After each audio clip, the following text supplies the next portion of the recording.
Hey, Dog Pound, Nathan Zegura here alongside Ken Carman. You know him, of course, from 92.3 The Fan, where he owns the mornings in this town. And, of course, all along the PNC Bank Cleveland Browns radio network. Well, he will be my co-host once again for what is now known as The Hugh Jackson Show. Of course, we will have that for you this season. And Hugh Jackson introduced tonight, Ken, as the newest head coach of the Cleveland Browns. Your thoughts on what you heard and saw from him? Well, I thought he came across really well. And I know a lot of guys have been owning press conferences over the last few years, but the way he talked, a little bit of third person as well, showed some confidence in it.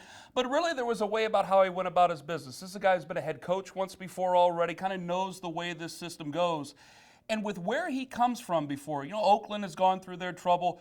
There had to be a selling to this, and I think this is a guy who's going to be committed to this job and certainly loves the fans and certainly likes the organization. When we went into this process, I know you and I had talked. Hugh Jackson was a guy both of us liked, so I'm sure today you were happy with the news. But when you found out that they got their guy, what did it make you think about this regime in charge here of the Cleveland Browns? Well, honestly, I got to be serious about it. I was surprised. I was really surprised that it went this quickly, that it happened this effectively, and I think that that's got to be credit given to the Cleveland Browns, knowing that there were some mistakes that happened in the past. They corrected those mistakes. They went out, did a great move by getting in Jed Hughes to come in here and sell the organization to this guy, because this is a guy in Hugh Jackson who had a couple of other offers. Sure. San Francisco was out there on the table. The New York Giants were talking to him.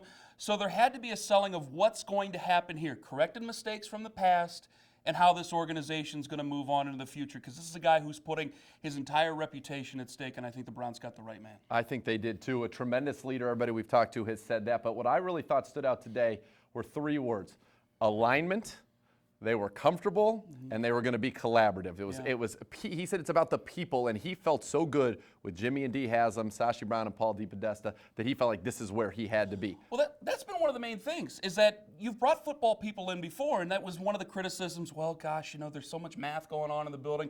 How are you guys really going to be able to do that? And you think, gosh, you brought football people in before, and they've kind of butted heads and haven't been able to get the job done. You're going to have some give and take. You're going to have an open mind, and you're going to have a guy who can then lead those men that you're putting out there on the field and kind of find that right mix. What do you think the reaction is going to be around Cleveland?